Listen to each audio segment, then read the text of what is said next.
Salut à tous amoureux de cinéma, bienvenue dans ce 25e épisode de Radio Terre 616.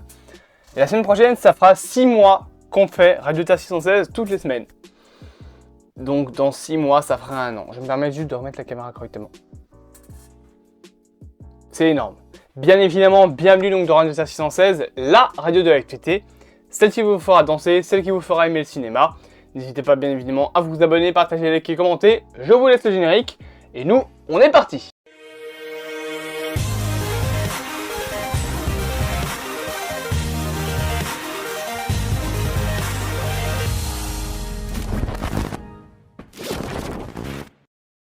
Rubrique numéro 1, augmentation.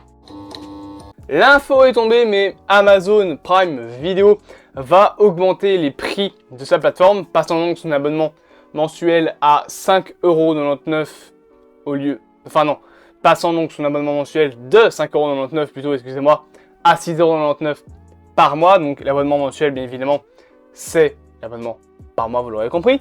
Et pour l'abonnement annuel, donc à l'année, il passera de 49€ à 69€ par mois. Et ce, à partir du 15 septembre. Alors, pas de panique, hein, ça reste toujours des prix assez convenables et surtout beaucoup moins chers que les prix d'Amazon Prime Video aux États-Unis.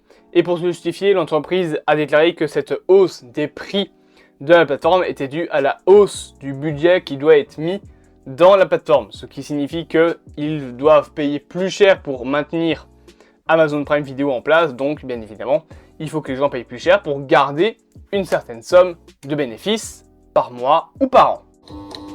Rubrique numéro 2, Tomb Raider. Alors j'espère que la caméra est pas trop sombre, parce qu'il fait assez sombre bizarrement. Je vais peut-être genre changer cette lumière. Elle va être en cette couleur là. Ce sera à mon avis beaucoup plus clair.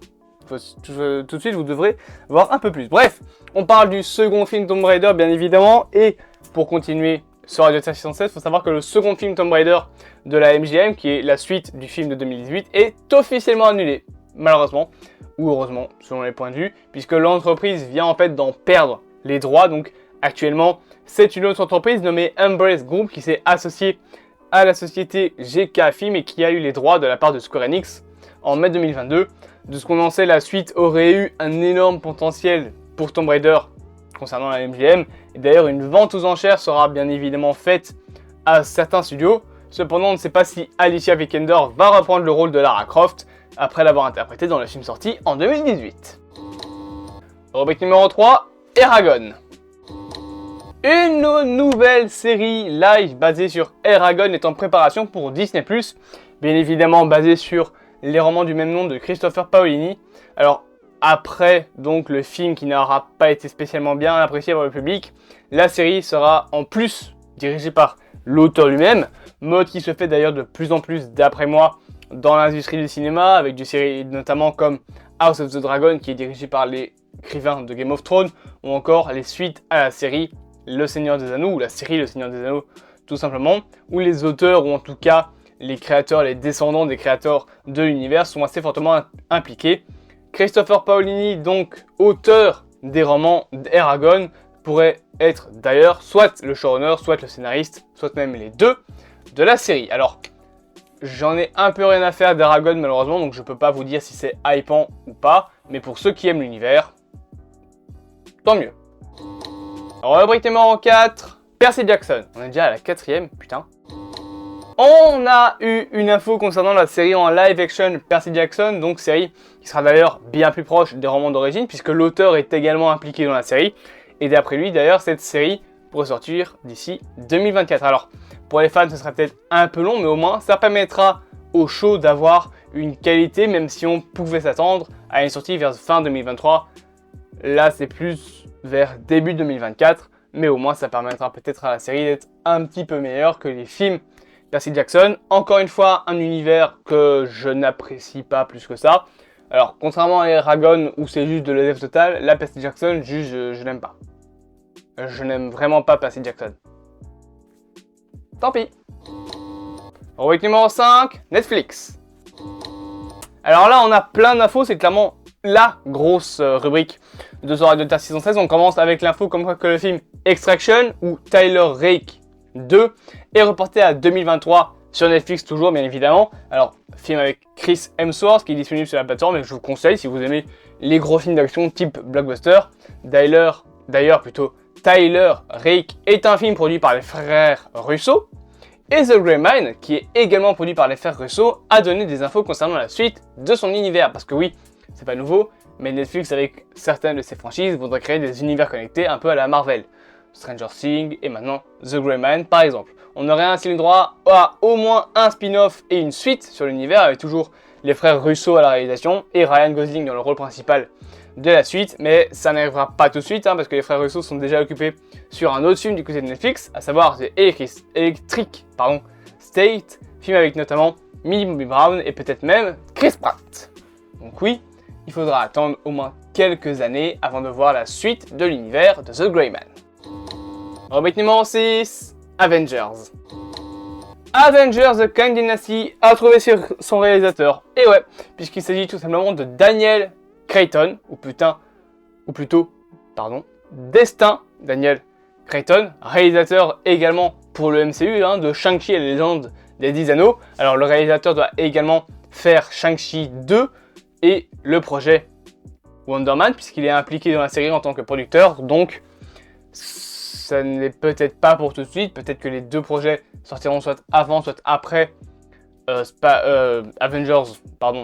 la dynastie Kang, donc peut-être que finalement ils trouveront quelqu'un d'autre pour réaliser le film, mais en attendant, ça signifie quand même que Marvel cherche deux réalisateurs différents pour les prochains films Avengers, ce qui était un petit peu logique puisque on sait que Kevin Feige l'a dit, ils ne reprendront pas les frères Russo pour réaliser Avengers la dynastie Kang et Avengers Secret Wars.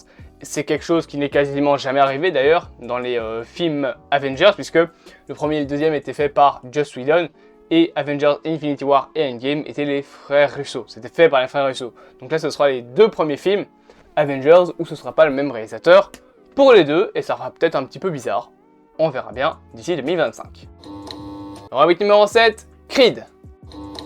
On a pas mal d'infos sur l'univers de Creed et donc de Rocky, notamment qu'un spin-off sur la famille Drago est en préparation plutôt du côté de la MGM, mais également que le troisième film Creed, donc Creed 3, est réalisé par Michael B. Jordan et qui devait de base sortir en 2022, mais finalement est reporté en 2023. Alors, au casting, on retrouvera notamment en antagoniste principal Jonathan Majors, qui jouera justement le rôle de Kang dans la saga Avengers et dans la saga du multivers du MCU.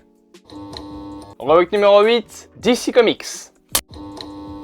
L'info est tombée, mais Jason Momoa officialise le fait que Ben Affleck reprendra son rôle de Batman dans le film Aquaman and the Lost Kingdom, film qui est prévu pour mars 2023. Alors, on n'a pas vraiment plus d'infos là-dessus, peut-être que Black Manta reviendra, peut-être même que William Dafoe reviendra, bien que je pense que son personnage est mort, il me semble. Mais bref, Batman de Ben Affleck, donc le Batfleck, reviendra avant de revenir dans The Flash. Et je vous le dis honnêtement, The Flash, je le vois venir à des kilomètres que ça va être un ratage complet. Je sais pas pourquoi, je le vois venir gros comme une maison. Et plus on rapproche de la sortie du film, plus on se rapproche de la sortie du film, plus j'ai peur. J'ai franchement peur. Clairement peur. Voilà, tout simplement. En attendant, c'est la fin de ce 25e Ralentar 616, plus court.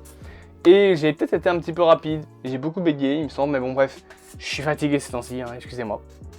Ça arrive à tout le monde, bref. J'espère quand même que cet épisode vous aura autant plu que les derniers. C'est la fin également de cette semaine. Moi, après là, je pense que je vais au moins prendre 2 jours pour moi. Parce qu'enchaîner une semaine de 12 vidéos, puis une semaine de 6 vidéos, ça commence à peser lourd sur le coco. Donc, je prendrai peut-être 2 à 3 jours pour moi cette semaine. La semaine prochaine donc.